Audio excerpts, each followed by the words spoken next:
Boa noite. Bom, depois de tantos depoimentos, né, de pessoas convivendo com diabetes tipo 1, agora com diabetes tipo 2, o que eu estou fazendo aqui, né? Tipo, não vou fazer consulta. Então, por que me chamaram para estar aqui conversando com vocês hoje à noite? Bom, então, vou me apresentar.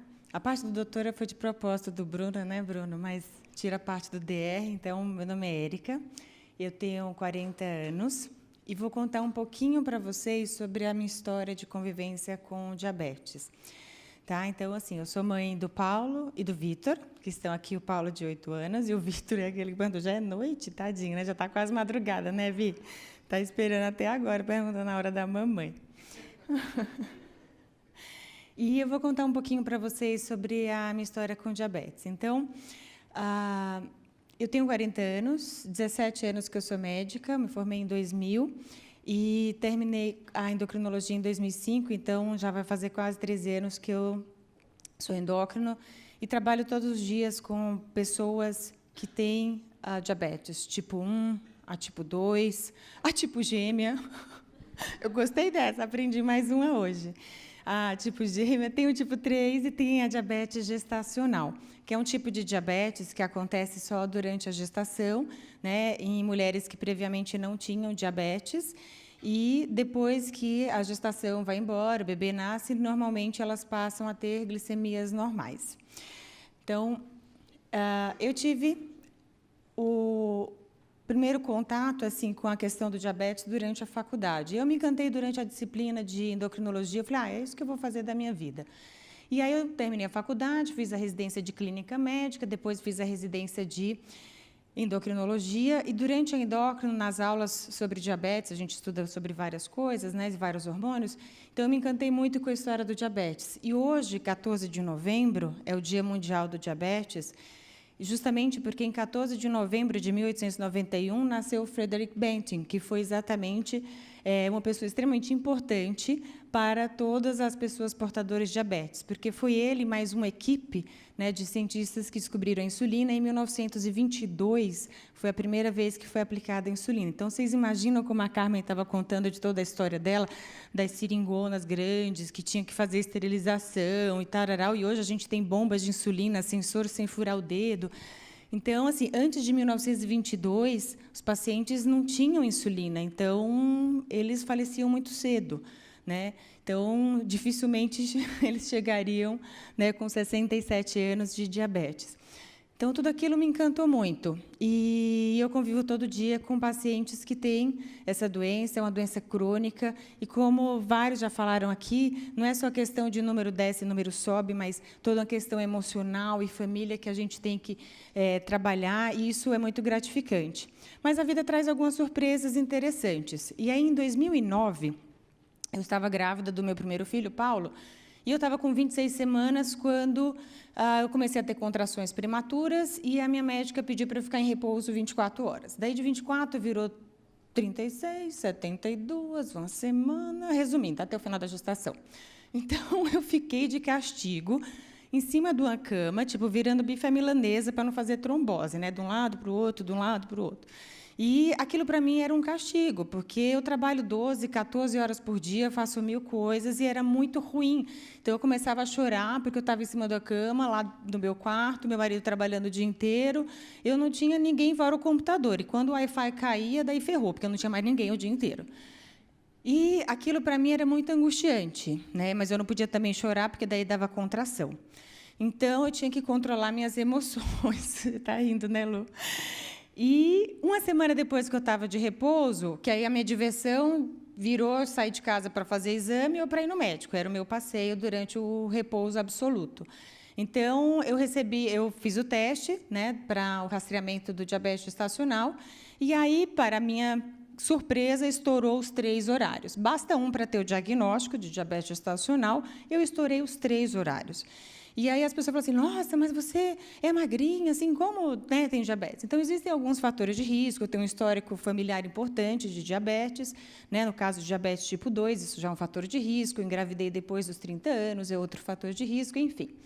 E naquele momento que eu olhei para aquele diagnóstico, o papel, Gente, eu botei para chorar. Primeiro, grávida chora por qualquer coisa, né? Mas naquele momento, igual eu falava assim, eu botei para chorar. E aí eu chorava, assim, feito paciente, porque naquele momento eu era paciente, eu não era médica, dá licença. Então, a gente também tem os nossos momentos.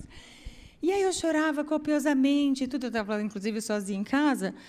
Bom, mas depois de algumas horas, daí meu juízo voltou ao normal. E daí eu caí na real e falei assim, gente... Eu sempre pensei assim, o lado cheio do copo, sabe? Eu procurei sempre ir para o lado positivo, enfim, né? Como as meninas estavam falando da parte da determinação, então eu sempre tracei os meus objetivos. Eu falei, que bom que é diabetes, ainda bem que é diabetes, porque eu sei tratar. Eu falei, já pensou se fosse outra doença que eu não sei, que eu não conheço e que não tem tratamento? Eu falei, graças a Deus que é diabetes, porque diabetes, tem tratamento. 2, eu sei tratar, não preciso nem sair de casa para ir no médico, né? Que eu não estava podendo sair muito. Então, bom, e aí, vamos lá. E daí eu comecei no furadinho de dedo, na contagem de carboidrato, tudo como manda o figurino, que eu ensino para todo mundo, lá vai eu fazendo, tinha que obedecer. Mas, segredinho, gente, todo mundo é gente, e médico que vira paciente também é paciente. A gente esquece de furar o dedo, aquela coisa, dar uma contadinha errada. E vez por outra, a glicemia subia. Mas eu aprendi várias coisas muito interessantes, várias receitas muito legais, uma das quais o Lu adorou, que é a lasanha de berinjela. Então, assim, como fazer para eu poder comer e matar aquela fome de grávida terrível e não subir tanto a minha diabetes? Então, tipo, eu abusei de lasanha de berinjela, que até hoje nunca mais eu comi. Porque eu comi tanta lasanha de berinjela na gestação que eu não queria mais ver lasanha de berinjela. E essa foto aqui, que é da minha mãe, minha sogra e meu sogro, que estão aqui, a minha mãe não tem, porque... Em São Paulo, só morei meu esposo e meus filhos. Minha sogra e meu sogro moram a 300 quilômetros e a minha mãe mora a mais de 5.000, porque ela mora lá em Fortaleza. Então, mentira, 3.000 e pouco, né, quilômetros. Então, eram momentos que eram um pouco difíceis para mim, mas eu fui levando. E eu defendi minha tese de doutorado em maio. Eu estava com 35 semanas e 5 dias. E com 38 semanas e 3 dias nasceu o Paulo. E nasceu tudo bem, o parto foi ótimo, as glicemias foram controladinhas, tirando, obviamente, aquela fase onde a gente vai e tenta contar o carboidrato e conta bonitinho, quando mede, tipo, 160. Falei, puxa, eu contei direitinho, mas, bom, como é que a gente vai adivinhar quanto que tem no raio da farinha, daquela massa do quiche que o cara preparou lá no restaurante, né? Então, isso acontece. Aí a gente começa a passar por todas aquelas vivências que o livro não ensina, mas só a vida ensina de quem está passando por isso. E aí nasceu tudo bem, o Paulo nasceu ótimo, com peso normal, tudo bem. 3 anos depois, né, em 2012, eu engravidei novamente, e aí, na gestação do Vitor, eu já previa que eu ia ter diabetes gestacional novamente, porque é a maior chance de ter novamente na segunda gestação. E, durante o teste do rastreamento, eu tive diabetes gestacional novamente, né? Então, esse é o Paulo que vivia agarrado na minha barriga, e o Vitinho é você, Vi. E era interessante, porque o Paulo via eu furar o dedo, aplicar insulina, e ele falou assim, mamãe, mas por que toda vez que você come, você fura dedo, você fura barriga? Você fura dedo, você fura barriga. E eu falei, filha, que a mamãe tem diabetes. Mas o que é diabetes, mamãe? Eu falei, então, é quando o açúcar está alto no sangue, daí a mamãe precisa tomar esse remedinho, que é da injeção, para controlar. Mas o Vitor vai ter diabetes, mamãe? Eu falei, não, o Vitor não vai ter diabetes, é só a mamãe que tem, mas vai dar tudo certo e tal. E daí ele chega na casa de uma amiga minha, que é neurologista, e fala, tia, você sabe que a mamãe tem diabetes? Você sabe o que é isso? E aí ele começou a ensinar para os outros o que era diabetes, porque a mamãe dele tinha diabetes. Mas, na segunda gestação, eu já estava mais descolada, né? Já sabia a receita de lasanha de berinjela, já sabia várias... E uma outra dica que o Lu adorou também foi a história quando eu estava na gestacional, 80% vai bem só com orientação de alimentação. E algumas gestantes precisam usar insulina. Então, enquanto eu estava na parte só da dieta, da alimentação, então eu tinha que contar muito bem os carboidratos para não errar, enquanto eu não precisava usar insulina. E daí eu estava num restaurante com meu marido, que ele resolveu ir para uma lanchonete. Olha que desgraça, não tem muita opção, né? E daí ele pedi um sanduichão, eu falei, bom, olhando para esse pão desse tamanho, eu vou tirar a tampa. E aí eu comi só o pão de baixo com o hambúrguer de cima e a parte da salada. Deu certo. Então, enfim, a gente começa a aprender, né, coisas que são do dia a dia. E só quando a gente está vivendo, a gente consegue ir descobrindo isso. E eu fui aprendendo isso para passar para os meus pacientes. Mas eu passei um estresse muito grande na segunda gestação.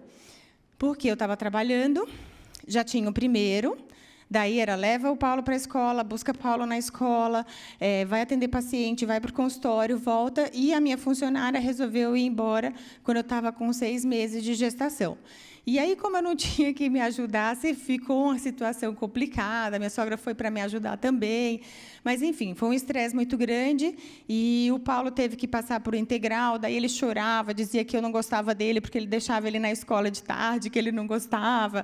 E aquilo, para uma mãe, é muito complicado. Então, chegou a pensar, tipo, eu vou largar o consultório enquanto eu estou grávida, depois eu volto, porque eu vou largar meus pacientes, porque eu preciso... Então... É complicado, porque naquele momento eu sabia que todo aquele estresse era ruim, mas é muito difícil a gente controlar as emoções. E tem emoções que não tem como. Eu falei, eu não sei como é que as meninas estão aqui, porque imagina a adrenalina subindo e a glicemia de vocês junto, né, meninas? Então, é difícil quando a gente está naquela adrenalina. E a gente não consegue calcular isso, a contagem de carboidrato. Mas quem está vivendo no dia a dia é que sabe. Então, é impossível você dizer quanto que eu vou me emocionar, quanto que eu vou subir minha adrenalina, quanto que a minha glicemia vai subir. E a gente vai errar. E a gente erra mesmo, erra o médico, erra o paciente, a gente vai aprendendo junto. Então, eu aprendi muito, né, nas 2 gestações, nesses meus 2 períodos, que eu tive diabetes. E, no dia 10 de dezembro de 2012, nasceu o Vitor, nasceu super bem, com peso adequado, também foi tudo bem. E, hoje, depois desse período que eu passei, de 2 vivências, né, como paciente com diabetes, contando carboidrato, aplicando insulina, né, a parte da atividade física na medida do possível. Na primeira gestação eu não podia. Então, isso me trouxe, além do conhecimento do que eu já tinha dos livros, o conhecimento da vida. E isso só a vida mesmo vai ensinando para a gente. Então, uma das mensagens que me ficou foi assim, só você calçando o sapato do outro, você vai saber onde é que aperta. Então, aqueles períodos piores dos pacientes que têm doença crônica, e o diabetes é uma doença crônica, o gestacional é um período, mas o diabetes tipo 1, o diabetes tipo 2. Então, aquilo me ajudou muito a compartilhar os momentos mais difíceis com meus pacientes, né? Porque na hora que a paciente chega para mim e fala assim, nossa, imagina, a gestante, eu sabia o que era diabetes, eu tratava daquilo, mas quando chega uma gestante na primeira consulta para mim e fala, doutora, eu estou com diabetes, e o meu filho vai ter diabetes, e vai ter algum problema com ele, e quando ele nascer... Então, assim, são tantas dúvidas, são tantas angústias, são tantos sentimentos, e numa mulher que é gestante, que está com os hormônios extremamente elevados e extremamente sensível, então, eu falo assim, fica tranquila, vai dar tudo certo, eu também tive isso, eu tive 2 vezes. Ai, foi, doutora? Eu falei, foi. E nasceu bem, doutora? Nasceu.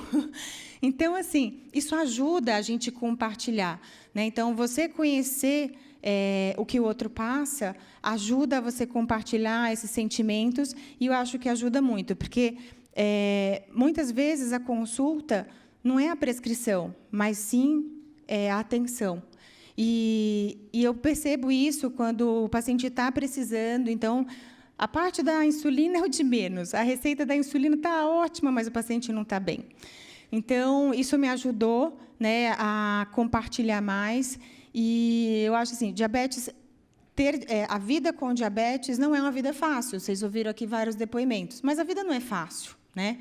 E eu acho que a gente tem que pensar positivo, pensar para frente, porque assim, que bom que hoje a gente tem insulina.